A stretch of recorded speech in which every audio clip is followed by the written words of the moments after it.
Me llamo Carmen Sánchez, tengo 34 años, y hasta hace una semana era la directora de marketing de una importante empresa de publicidad. O al menos eso es lo que mi familia política pensaba. En realidad, soy la propietaria de una cadena de residencias de lujo para adultos mayores, pero decidí mantener ese detalle en secreto cuando me casé con David hace 3 años. Su familia, especialmente su madre Beatriz, siempre había sido complicada. Mi David merece una esposa de mejor posición, solía decir Beatriz en las cenas familiares. ¿Una publicista? Debe haber heredado el puesto. Si ella supiera que en realidad era dueña de la residencia de lujo donde ella había estado ahorrando para mudarse cuando se jubilara. Todo se complicó hace una semana. La empresa de publicidad donde trabajaba cerró repentinamente, y aunque no era mi verdadero trabajo, necesitaba mantener la fachada. Despedida, se burló Beatriz cuando David le dio la noticia. Sabía que no eras lo suficientemente competente. ¿Ahora qué harás? ¿Vivir de mi hijo? David y yo vivíamos en la casa familiar porque Beatriz había insistido cuando nos casamos. Para ahorrar, dijo ella. En realidad, era para mantener el control sobre nuestras vidas. Encontraré otro trabajo, respondí tranquilamente. ¿En esta economía? No me hagas reír, respondió Beatriz. David, cariño, quizás deberías reconsiderar tu matrimonio. Siempre dije que María, la hija de mi amiga Susana, sería una mejor opción. Ella es médico, ¿sabes? David solo miró su plato, evitando el conflicto como siempre. Su silencio dolía más que las palabras de su madre. Las cosas empeoraron cuando llegó mi última liquidación de la empresa de publicidad. En realidad, era un cheque de mis verdaderos negocios, pero cometí el error de dejarlo sobre la mesa de la cocina. $50,000, chilló Beatriz, agitando el cheque que había estado husmeando. ¿Por qué te pagarían tanto? Debe haber un error. Es mi liquidación, respondí, tratando de mantener la calma. Por mis años de servicio. Mentira. Nadie paga tanto por despedir a una simple publicista. Debiste robar ese dinero. Mamá, intervino finalmente David, Carmen no haría eso. ¿La defiendes? Esta mujer es una ladrona. No permitiré que una criminal viva en mi casa. Beatriz, dije, mi paciencia agotándose, el dinero es legítimo. Fuera de mi casa, gritó, su rostro rojo de ira. No alimentaré a una ladrona inútil. Miré a David, esperando que finalmente me defendiera. Él solo bajó la cabeza nuevamente. Bien, dije, recogiendo mi bolso. Me iré. Y deja ese cheque, exigió Beatriz. Lo enviaré a la policía para que investiguen. El cheque viene de mi empresa, respondí, guardándolo en mi bolso. Y es completamente legal. ¿Tu empresa? Se burló. Más mentiras. David, ¿vas a permitir que tu esposa siga mintiendo así? David permaneció en silencio. Mientras empacaba algunas cosas en nuestra habitación, Beatriz siguió gritando sobre cómo siempre supo que yo era una mentirosa y una cazafortunas. David la seguía como una sombra silenciosa. Por cierto, dije antes de salir, deberías revisar los documentos de tu futura casa de retiro, Beatriz. Podrías llevarte una sorpresa. ¿Qué tiene que ver mi residencia de lujo con esto? Espetó.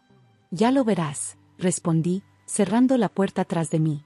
Me registré en un hotel cercano y llamé a mi asistente. Patricia, necesito que envíes los documentos de propiedad de Residencias Doradas al banco de la señora Beatriz López mañana a primera hora. Y por favor, asegúrate de que mi nombre aparezca claramente como la propietaria. ¿Está segura, señora Sánchez? Pensé que quería mantener su identidad en privado. Ya es hora de que la verdad salga a la luz, respondí, mirando mi teléfono donde ya había varias llamadas perdidas de David. Lo que sucedería mañana cambiaría la dinámica familiar para siempre. La mañana siguiente empezó temprano con una llamada del banco. Buenos días, señora Sánchez, dijo el gerente. La señora Beatriz López está aquí, bastante alterada. Insiste en que debe haber un error en los documentos de Residencias Doradas. No hay ningún error, respondí calmadamente. Puede confirmarle que soy la propietaria. Podía escuchar la voz indignada de Beatriz de fondo. Imposible. Esa residencia pertenece a una importante empresaria. Así es, confirmó el gerente. La señora Carmen Sánchez, su nuera. El silencio que siguió fue delicioso. Mi teléfono comenzó a sonar inmediatamente después. Era David. Carmen, su voz sonaba tensa. ¿Es verdad? Eres la dueña de Residencias Doradas. No solo de esa, respondí. De toda la cadena. ¿Por qué nunca me lo dijiste? ¿Cuándo, David? ¿Entre los insultos de tu madre y tu silencio? Se quedó callado por un momento. Mi madre está. Necesitamos hablar. Podemos vernos. En el café del hotel donde me estoy quedando. En una hora. David llegó puntual, pero no venía solo. Beatriz lo seguía, su rostro una mezcla de incredulidad y algo que parecía ¿miedo? Carmen, comenzó Beatriz, su tono inusualmente suave. Claramente hubo un malentendido. Un malentendido. La interrumpí. ¿Te refieres a cuando me acusaste de robar? ¿O cuando me echaste de tu casa? ¿O quizás a los 3 años de constantes insultos y menosprecio? Yo no sabía. Exactamente. No sabías. Y aún así juzgaste, criticaste y humillaste sin cesar. Pero eres rica, protestó. ¿Por qué pretender ser una simple publicista? Porque quería que mi esposo me amara por quien soy, no por mi dinero. Aunque ahora me pregunto si realmente me ama. David se enderezó. Por supuesto que te amo. ¿En serio?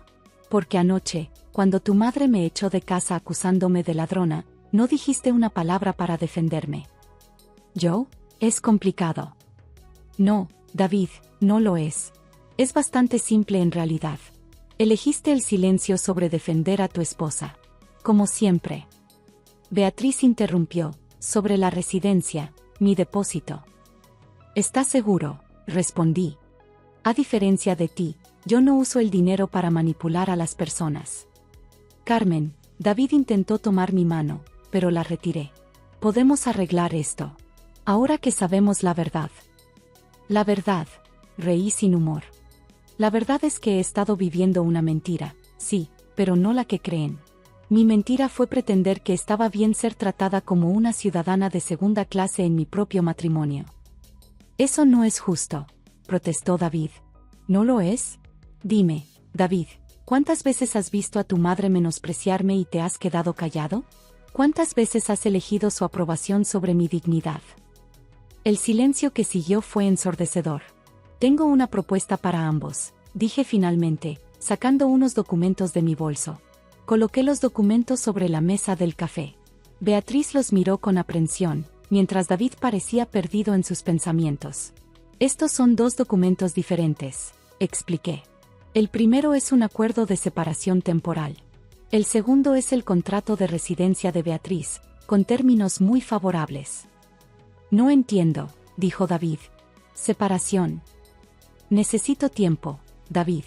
Y tú también lo necesitas. Tiempo para decidir si realmente quieres un matrimonio o solo un arreglo cómodo que complazca a tu madre. Beatriz, sorprendentemente, permaneció callada, sus ojos fijos en el contrato de residencia. El apartamento que reservaste en Residencias Doradas sigue siendo tuyo, Beatriz, continué. Con un descuento del 50% sobre el precio original. Considéralo mi regalo de Navidad adelantado. ¿Por qué? Preguntó finalmente Beatriz. Después de cómo te he tratado. Porque a pesar de todo, eres la madre de mi esposo. Y porque quiero demostrar que el dinero y el poder no tienen que usarse para herir o controlar a otros. David finalmente habló, no quiero separarme. No es una petición de divorcio, David. Es una oportunidad. 3 meses. Tiempo para que ambos reflexionemos sobre lo que queremos. Y después de 3 meses. Después de 3 meses, nos reuniremos nuevamente. Si has encontrado tu voz y estás listo para ser un verdadero compañero, podemos intentarlo de nuevo. Si no. Dejé la frase sin terminar, pero el mensaje era claro. Las siguientes semanas fueron transformadoras. David se mudó temporalmente con un amigo, mientras Beatriz, sorprendentemente, decidió adelantar su mudanza a Residencias Doradas. Una tarde, aproximadamente un mes después de nuestra separación, recibí una llamada inesperada de Beatriz. ¿Podrías venir a tomar el té conmigo?, preguntó, su voz más suave de lo que nunca la había escuchado. Cuando llegué a su apartamento en la residencia, me sorprendió encontrarla rodeada de fotos antiguas. Estas son de cuando David era pequeño, explicó, señalando una foto donde un David de 5 años sonreía a la cámara. Su padre nos abandonó ese año. No lo sabía, respondí suavemente. Me prometí que nadie volvería a lastimar a mi hijo, continuó. Me volví sobreprotectora, controladora, y en el proceso, me convertí en lo que más temía, alguien que lastima a David. Las lágrimas comenzaron a rodar por sus mejillas. Lo siento, Carmen. De verdad lo siento. Mi miedo a perder a mi hijo me hizo comportarme de manera terrible contigo.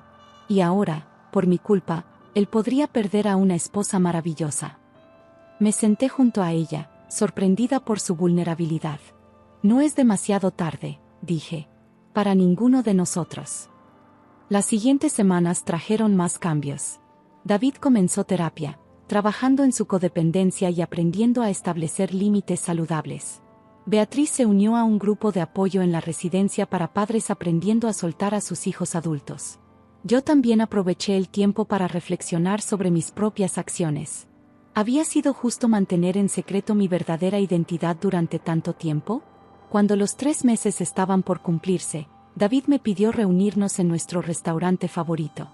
He estado pensando mucho, comenzó, sobre el silencio, sobre el miedo, sobre ser el hijo que mi madre necesitaba en lugar del esposo que tú merecías. Sacó un sobre de su chaqueta. Esto es mi renuncia al hospital donde trabajo. Me ofrecieron un puesto en otro estado. Mi corazón se hundió. ¿Te vas? No, sonrió. Lo rechacé. Pero por primera vez en mi vida, tomé esa decisión por mí mismo. No por mi madre, no por ti, sino porque realmente quiero estar aquí. Contigo. Si aún me aceptas. ¿Y tu madre? La amo, y siempre será mi madre. Pero ya no permite que controle mi vida. De hecho, rió suavemente, ahora está tan ocupada con su club de lectura en la residencia que apenas tiene tiempo para entrometerse. Esa noche, mientras cenábamos, hablamos sobre todo, nuestros miedos, nuestras esperanzas, nuestros errores. Decidimos comenzar de nuevo, esta vez con total honestidad y sin secretos. Un año después, organizamos una cena de Navidad en nuestro nuevo hogar. Beatriz llegó temprano, cargando un álbum de fotos y un pastel. Para mi nuera favorita, dijo, abrazándome. Gracias por no rendirte con esta familia. Mientras cenábamos, observé a mi alrededor. David, ahora más fuerte y seguro de sí mismo. Beatriz, más suave y cariñosa. Y yo, finalmente libre de secretos. Por cierto, anuncié, tomando la mano de David, tenemos una noticia, estoy embarazada. La alegría en el rostro de Beatriz fue genuina, sin rastro de la manipulación que una vez la caracterizó. Voy a ser abuela, exclamó, lágrimas de felicidad en sus ojos. Prometo ser la mejor abuela del mundo, sin controlar demasiado. Todos reímos, el sonido de la verdadera felicidad familiar llenando la habitación. Mientras observaba a mi familia reunida, pensé en cómo a veces necesitamos perder algo para darnos cuenta de su valor. Como el dinero y el poder no son nada comparados con el amor genuino y el respeto mutuo. Y sobre todo, como el perdón y la voluntad de cambiar pueden transformar incluso las relaciones más dañadas en algo hermoso.